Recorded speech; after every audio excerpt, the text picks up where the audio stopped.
Hello, everyone. Today we are going to talk about joy and the importance of accessing joy. And we're going to talk a little bit about how joy impacts our experience of life.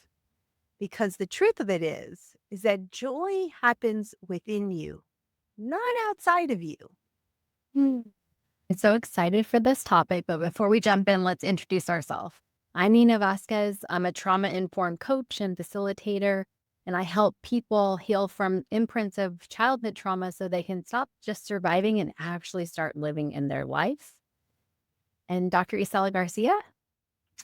I'm Dr. Isela Garcia. I'm a spiritual teacher and an intuitive trauma healing guide, and I'm a medium.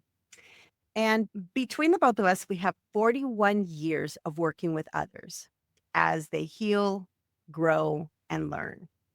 And what sets us apart in the work that we do is that we honor your journey and what's true for you. What's true for us might not be true for you. And what we do is we help you unearth or uncover your truth. What we're sharing with you is what we have found that works well for others and even for ourselves. But the key is to learn how to go inward and to begin to trust your own inner guidance and your own inner wisdom. So, my relationship with joy has been something I've been working on for many, many years. And it wasn't something that I even considered because when you start to think about your healing journey and the things that you want to get better at, to feel better with, to release, we think about trauma and pain and hurt, right? And so the idea that I couldn't experience joy in kind of its natural state, like what it feels to feel even happy, wasn't even something that I thought I needed to work on. But what's interesting about my journey is that joy, because I worked with children for so many years, with children and families, and children are just, even children who've experienced significant trauma, they come with them with eyes wide open and experiences ready to happen, right? Like, and that they evoke so much joy day to day. And that's how I actually reprogrammed myself, was just being with and engaging with children and getting excited about little things, Mm. little things. And so I started to realize that my relationship with joy was one of fear. I was afraid of leaning into it, but I gave myself permission to experience joy with children. And that's what helped me rewire my brain to establish a different relationship with joy. Mm. What about you, Nina? What's your relationship with joy? Well, first, every time you talk to me about children, I see the joy in your face. And Mhm. I can't help but like feel that joy too when you think about children, right? And notice how you can just think about something and feel joy. Well, my relationship wasn't always easy with joy. I remember on the path of like you and me connecting, I remember you teaching me how to access joy and me noticing that I had like this tamper. And we're going to talk about that today, this tamper of pushing down joy.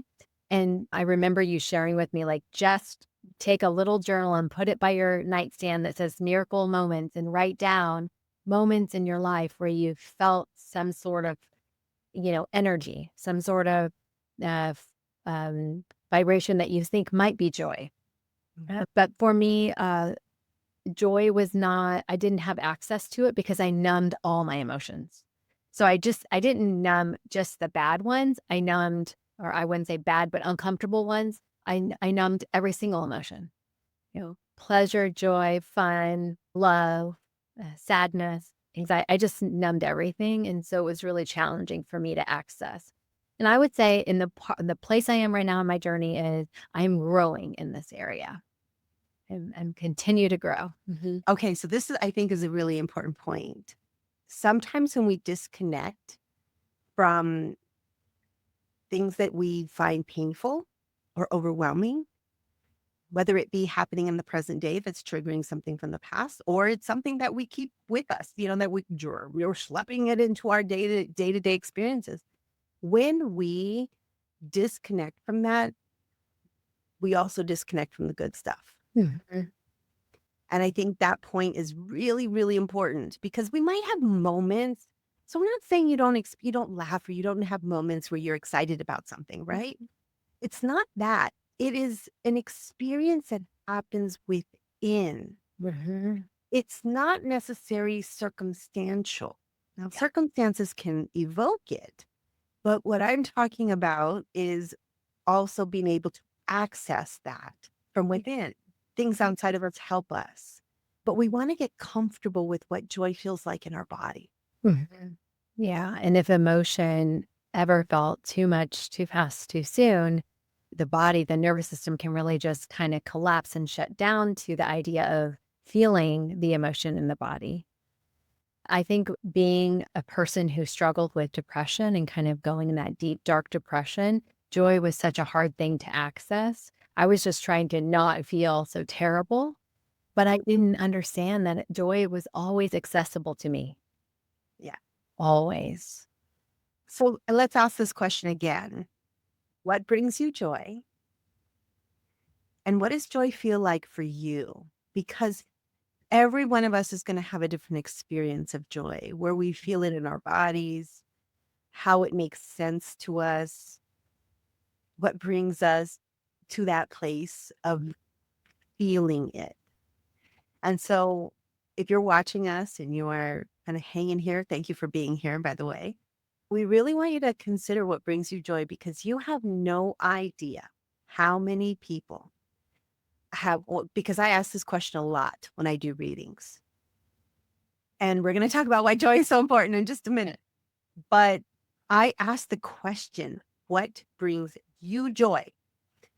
9 times out of 10, people will tell me friends and family, being with friends and family. No, that, no, you don't have to answer. That's a default answer. That's what we're supposed to say. And that's not what I mean. Do I find joy being with my friends and family? Yes, I do. Okay, we all, yes, yes, yes. Yeah. I'm talking about you. What brings you joy as a human being? And what does that feel like for you? Mhm. Yeah. Yeah. It's such a worthy exploration, too. Right. So let's jump into our first teaching. What is joy? What does it do for us? Why should we want to or care about feeling it? Joy is an experience that we have, and it's an internalized experience. Now, as I mentioned before, there are things in our life that are outside of us that evoke the sensation of feeling joy. And sometimes we'll call it happiness or excitement. Like there's lots of ways that we might make meaning to it. And so when I talk about joy, it is not just what makes me happy, right? Joy, there's a contentment in the experience of joy. And I will tell you that one of my goals, once I figured out that, like you, getting through the day to day, just hard experiences of life when you have an undercurrent of depression, Mhm. it's really hard to even consider my life with having joyful experiences. It's hard to even imagine that, right?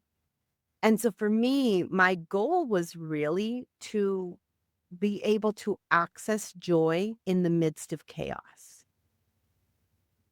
So in the midst of my own overwhelm, frustration, circumstances, because I worked in crisis situations for a better part of my career.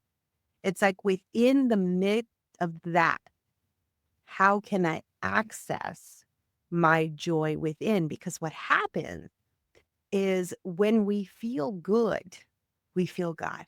Some higher, some lower than others. And through the day, we're high, we're low, we're everywhere, right?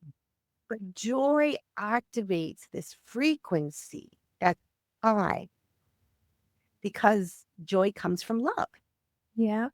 and love is who we are. So when we can activate that, access it within us and activate it, we naturally create a higher level frequency. Yeah. And it's so natural to think that joy is created from without, right? that same thing with love. Love comes from outside, but actually it's an internal experience that you can create. Yeah. And then in the physical body, oxytocin's released. We got lots of good chemicals coming out. And, I've worked in early childhood education for many years, and there's an entire program. There's a doctor, her name is Dr. Becky Bailey, and she does conscious discipline. So if you're a parent and you're interested in, how to be very mindful and supportive of your children, take a look at that program because it is amazing. But she coined the term joy juice. And so joy juice is what I always think about. Like the moment that I start laughing or I experience something that just feels good for me, I'm creating joy juice in my body. And just like cortisol, it has a cycle. So cortisol makes us feel like shit. And then so we create more cortisol, right? That keeps you in that loop. So the joy juice. So you create this burst of energy, which releases the happy chemicals in your body, and it can continue to create a loop within you if you allow it to do so. But there are reasons why we don't. So let's talk about what gets in the way and why sometimes accessing joy is hard for us. For me personally, I had a unconscious tamper. And that unconscious tamper of like, nope, we don't feel joy, was because I was afraid to feel joy. If I feel joy, will it get taken away? If I feel joy, what will happen? Will something bad happen on the other side of that? There was fear involved in my body, so it just shut me down every time. Nope, we're just not going to feel anything at all. Feel numb and checked out, and then we can be safe. So you brought up something, it triggered a memory for me. Everything has a price. Everything has a price. And so a lot of us heard that message, whether it be about, gaining something, getting something financially. Like a lot of us, especially if you come from poverty, you hear that everything has a price. Nothing comes for free. And so even the idea of us experiencing joy comes with a price. And I remember you talk about being very unconscious about tampering it down. I remember the moment that I had clarity about this. I was a young student at the university getting my undergraduate degree. And I had just won something. I probably like a teaching award, or I won an award of some sort. And I remember standing in my studio apartment, so excited, but then I stopped myself. I was so excited that I had won this award. And because for me, at the time of my life, I was like, I needed all the outside validation to show that I was like, good at what I did. So it was a big thing. It was a big deal for me.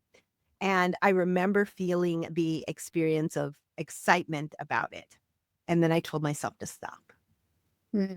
I told myself to stop because something bad could come after that, because nothing comes for free. It was like the idea of the other shoe is going to drop. And so I need to be very careful, because if I let myself feel good about something, that the other shoe would inevitably drop. And I remember standing there almost shocked that I had that awareness, that I was not allowing myself to experience something good that had happened, because I was afraid.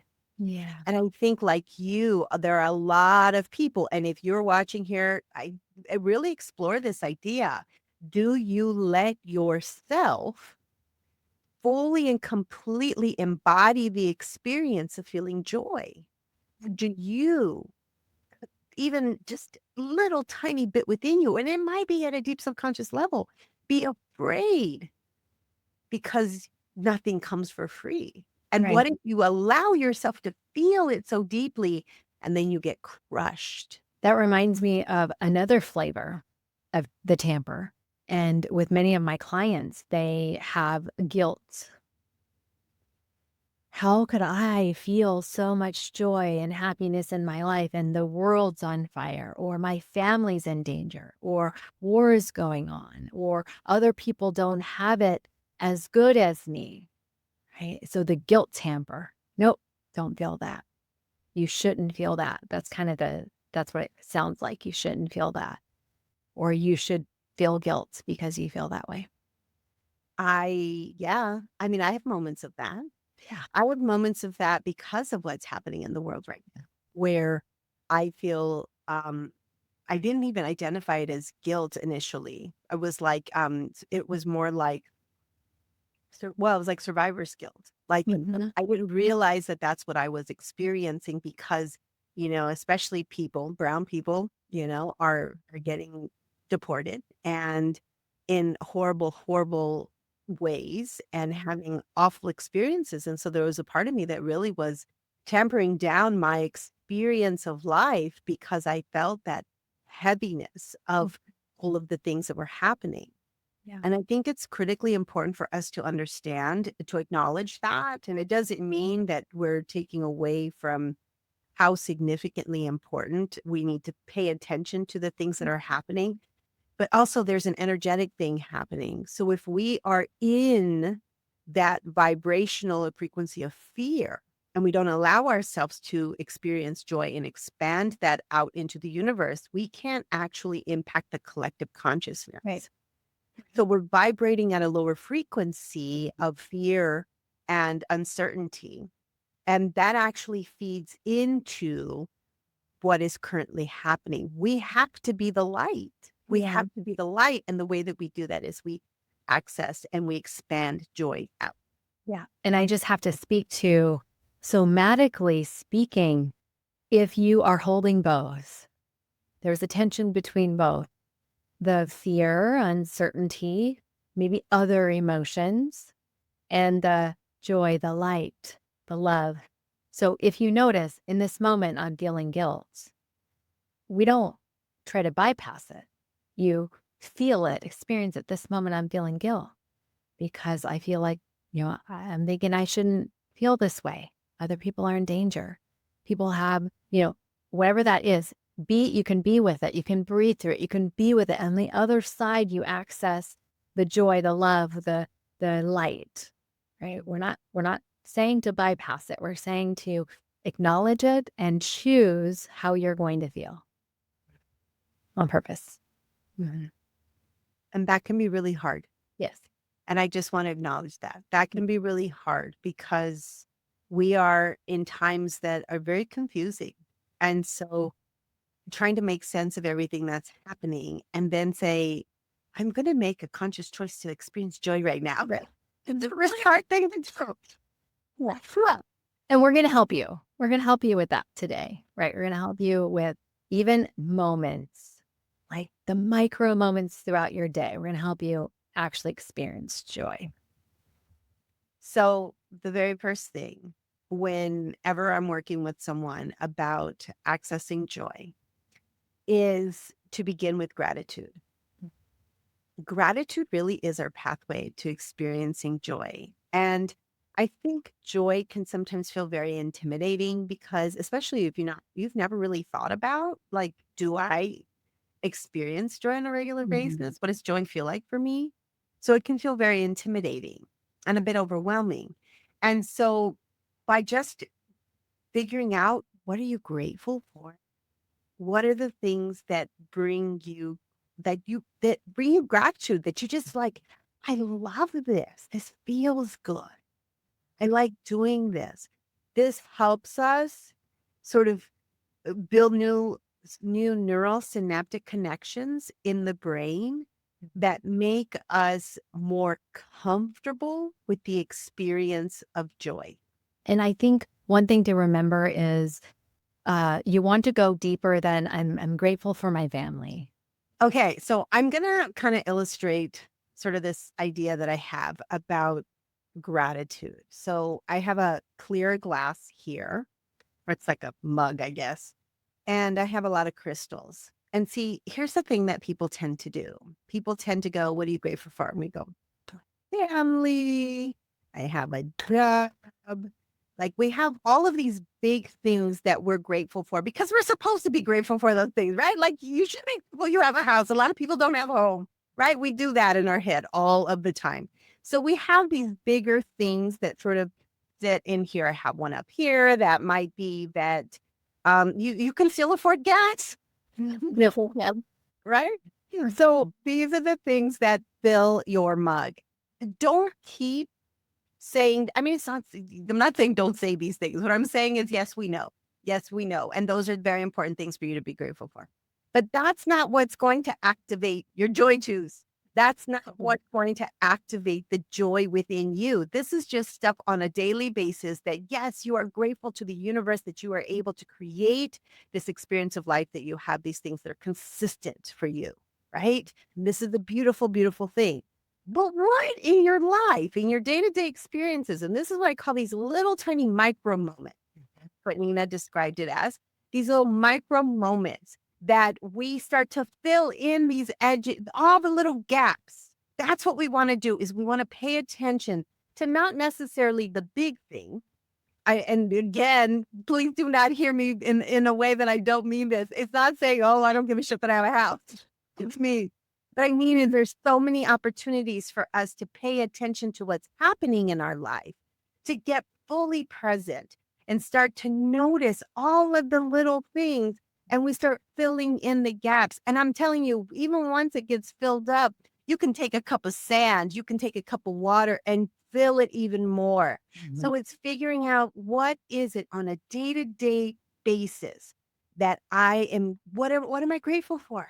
What are the Very things important. that bring me peace, joy, and love? Yeah. You can go throughout your whole day and not think about these at all. But the Right. practice of doing it is so fun because then you get to feel that sense of gratitude in your system, which also then raises your vibration. Right. And then that's the gateway. You can access joy. So it might be, we're going to share some ideas of what might bring you joy so it can get your mind, sparked on like, what is it that brings me joy specifically? So I have to share something with you. I was digging through all of my stuff, and I have a lot of stuff. I have volumes of journals. I was 16 when I started journaling. And I started probably this, I can tell you the date because I found an old journal, and it's actually a gratitude journal.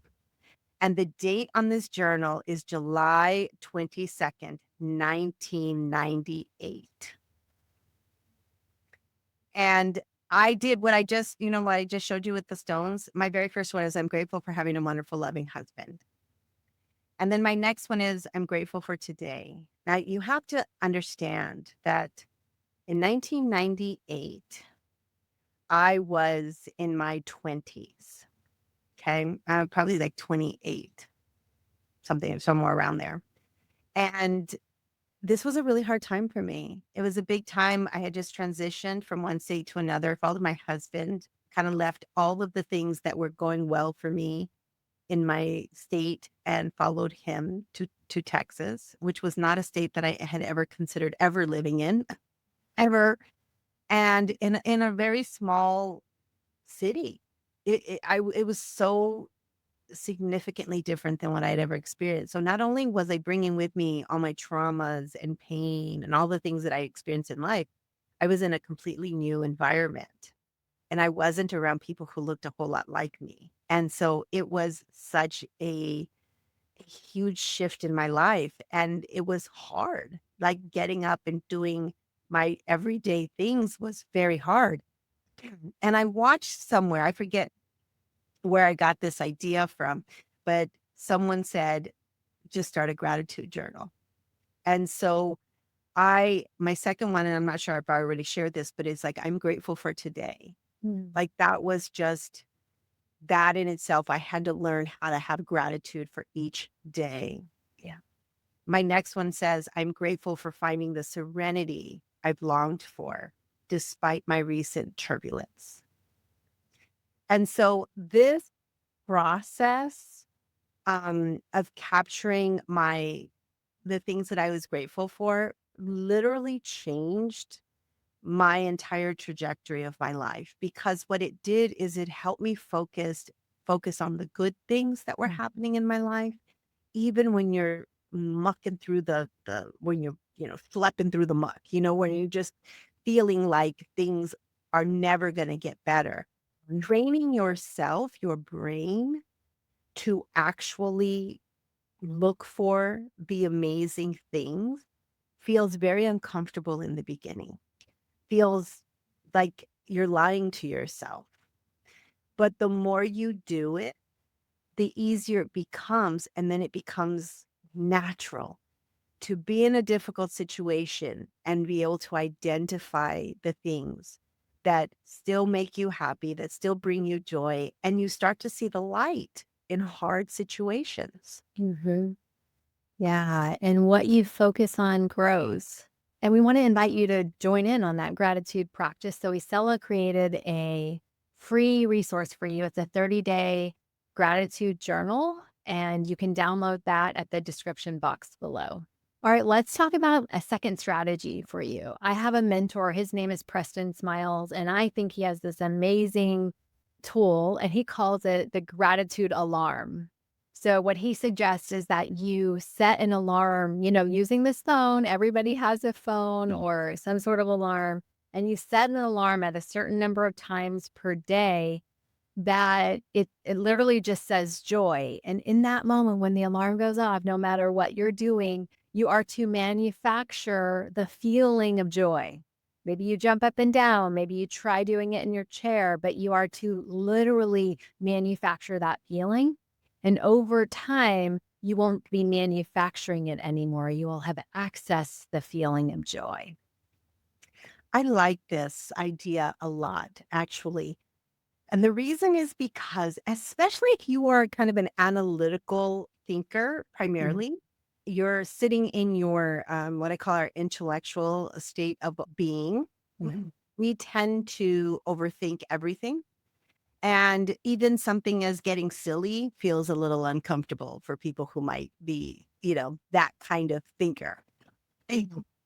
And so this idea of setting an alarm and saying, okay, during this time, I'm going to give myself permission to feel some type of way. And in this case, it's joy. And so Mhm. I think for people who struggle with this idea is a really good idea. Now, I will tell you that, as I just mentioned, it feels awkward and uncomfortable in the beginning. Almost like if you didn't get to be a kid, if you didn't get to really be a playful kid, someone who got to, like roll in the mud and like do the things that a lot of kids do, just get dirty and have fun. If you're the kid that had to act right, stay quiet, be seen and not heard, then sometimes releasing that inner child can be really, really hard. And so I would encourage you to just notice the discomfort. Like, Yeah. this just feels unnatural. I don't, what a waste of time. That would be mine wouldn't be about the carefreeness part of it because I've worked through that for so long. Mine would be like, it's a waste of time. Lots of things to do. I ain't got time to do joy right now. And if you do have resistance, because trust me, you just described me to the T. So if you do have resistance, I want you to share it with a friend that you're going to do this. Get somebody else to do it with you and say like, I just don't want to do it, but I know it would be good for me. And have somebody do it with you and you can share your experience with them. That usually will work. Mhm. So let's talk about a few things that bring us joy. Okay. Okay. Just like, remember the my little mug here where I put my mug, my little Mhm. mug. So not the big things, all the little things that bring us some excitement, some joy that make us feel good. So Nina, what are some things that just make you feel? The first thing that came to my mind is a text from my daughter. Mm, Yeah, that's been really bringing me moments of joy when I hear from her. She'll send me an audio message.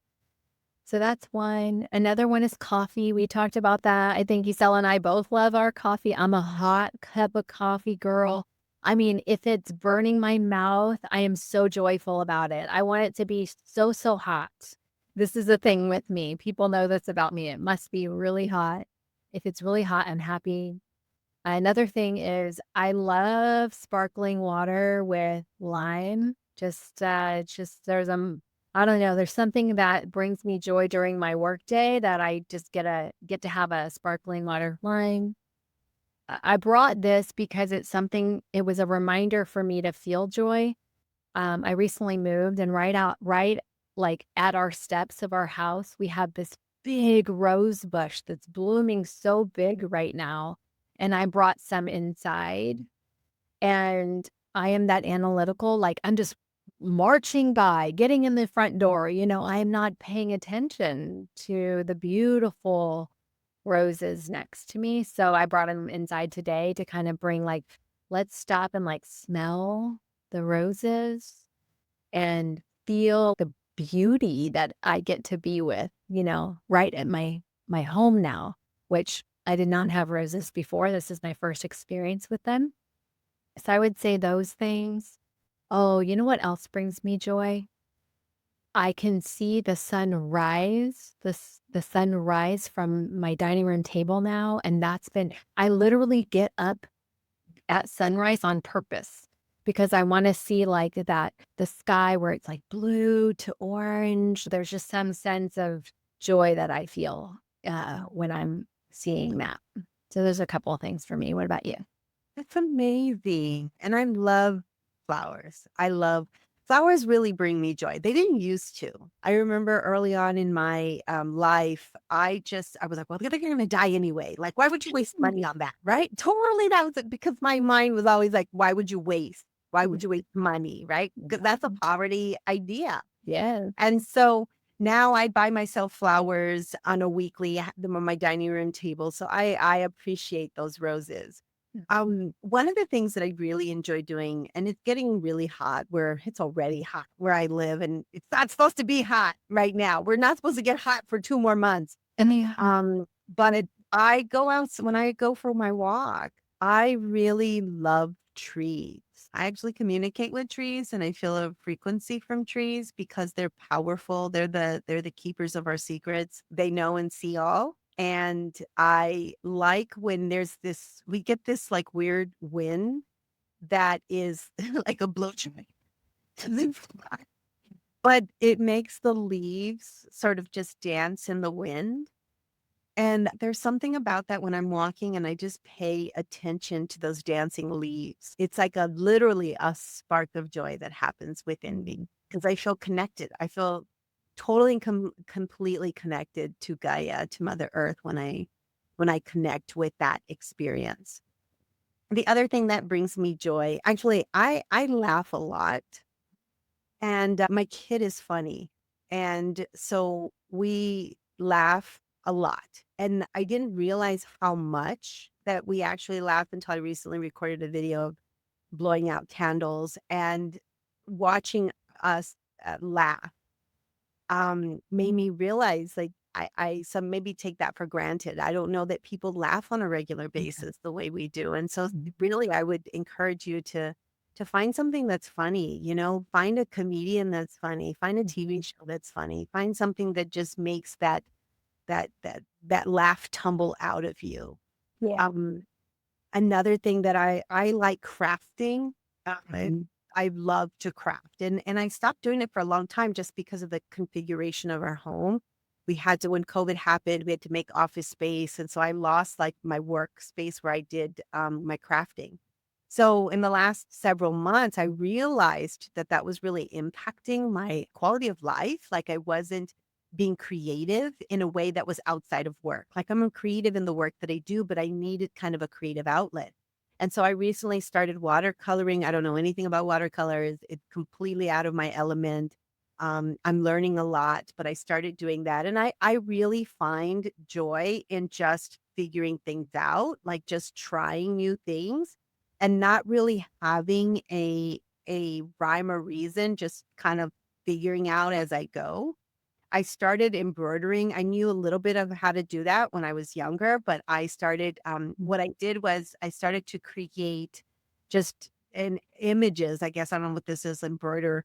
I started to create ideas from books that I love because I'm an avid reader. And so I will create a drawing and then embroider it. And then I'm going to put it on a bag and it'll represent all of my favorite books that I've read.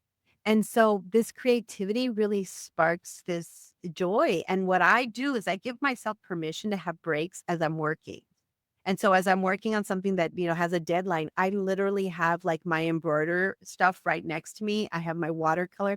Here's my little watercolor water for I literally have it in a little tiny bottle so it's my desk.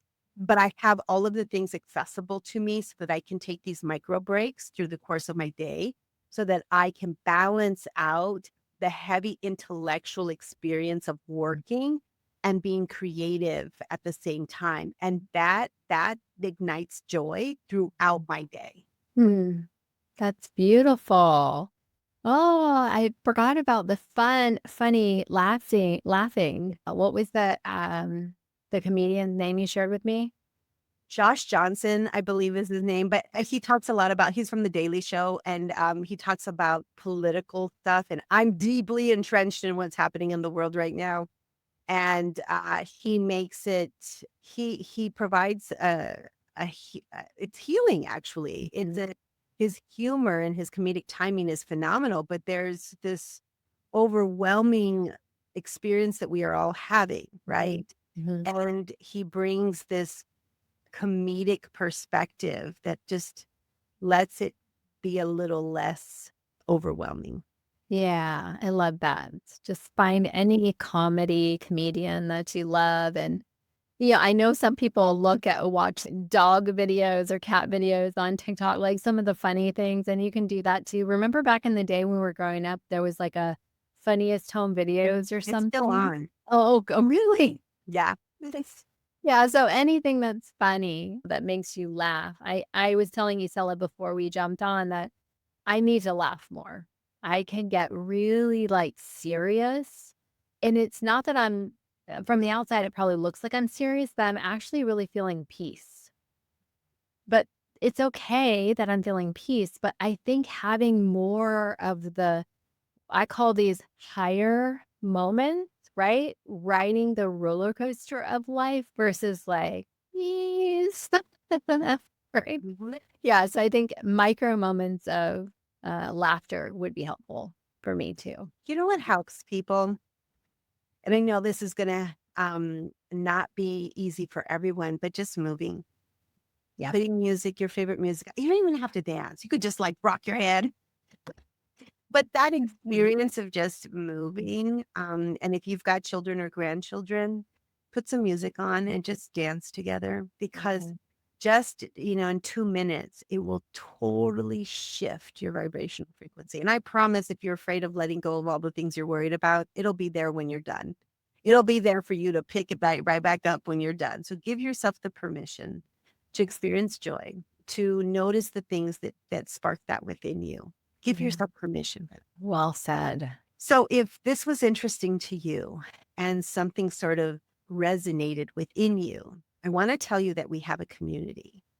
We have a growing community of like minded people who are really there to connect with one another and to kind of ride the waves of learning about who we are in truth and to be able to access the love, the joy, and the peace that we are.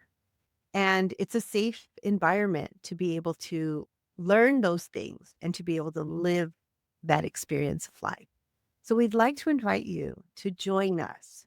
The link is in the description below.